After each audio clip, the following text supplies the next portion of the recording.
Soy el fotógrafo Rodrigo Pellissier. En este video les voy a hablar sobre los triggers 603 y 603.2 con números romanos. Son prácticamente iguales, salvo pequeñas diferencias. El 603.2 tiene esta argolla para poder fijarlo a la cámara y este otro, el 603, no la tiene. Además, este se enciende por acá arriba, el 603. A veces cuesta llegar aquí a este botón cuando está montado el flash. Pusieron el encendido por el costado, pero además en la primera posición queda como transmisor y en la segunda como receptor. Es decir, cuando uno lo pone en la cámara debe estar como transmisor y al montarlo en el flash como receptor. En el caso de este otro, del 603, que es igual que ese, los dos son 603, automáticamente funciona como transmisor cuando se pone en la cámara y como receptor cuando está en el flash. Pero tiene una pequeña desventaja.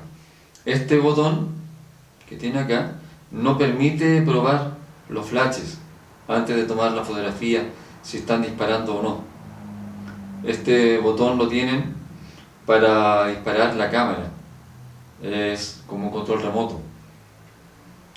No tengo el cable en este momento porque no es a lo que me iba a referir, pero se conecta un cable aquí y la otra punta del cable va a la cámara, en una de las conexiones de la cámara, y permite con ese otro flash, con ese otro trigger, disparar al apretar el botón.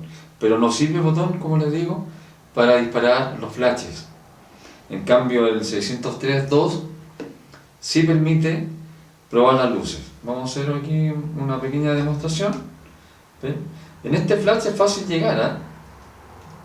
Pero con el Nikon cuesta un poquito más acceder, como les digo, al botón que tiene encendido el trigger. Entonces aquí lo pongo al medio y puedo probar si va a disparar o no el flash. ¿Se fijan? Si lo pongo como receptor, aprieto el botón pero no dispara.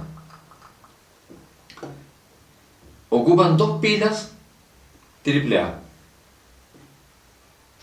y traen varios canales que se pueden cambiar aquí adentro. De hecho ahí están las perillas para cambiarlos. En el caso de que haya otro fotógrafo trabajando con los mismos triggers, para no incomodarlo a él y que él tampoco nos dispare nuestros flashes, nos da la opción este sistema para poder cambiar el canal y no tener problema. Ahí monté las pilas.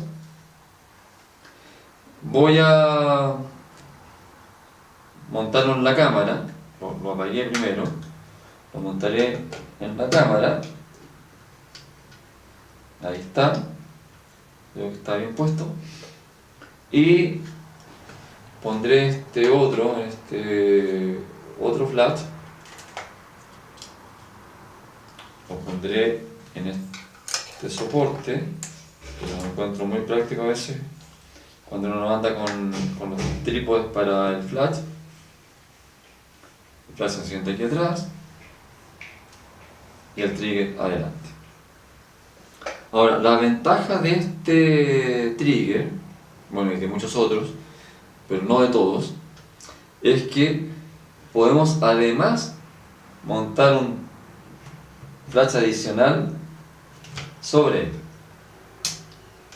El trigger 603 permite disparar la cámara a distancia, trae zapata para flashes portátiles, tiene 16 canales, trae conexión para flashes de estudio, tiene un alcance de 100 metros, usa dos baterías AAA, no tiene TTL y tampoco posee HSS.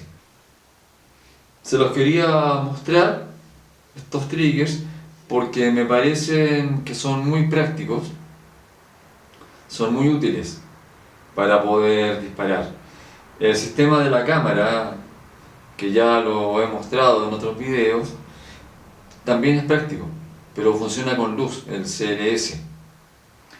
En cambio, estos podemos dispararlos a pleno sol, no hay problema. El sistema de la cámara, el CLS, no funciona cuando hay mucha luz ambiente.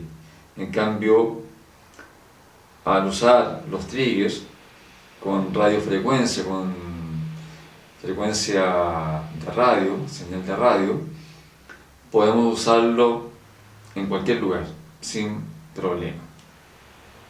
Tiene un alcance, como les digo, muy bueno y conviene utilizarlos. Los flashes generalmente uno los pone en paraguas, ¿cierto? Para tener una luz mucho más suave, o en softbox, como también les he mostrado en capítulos anteriores.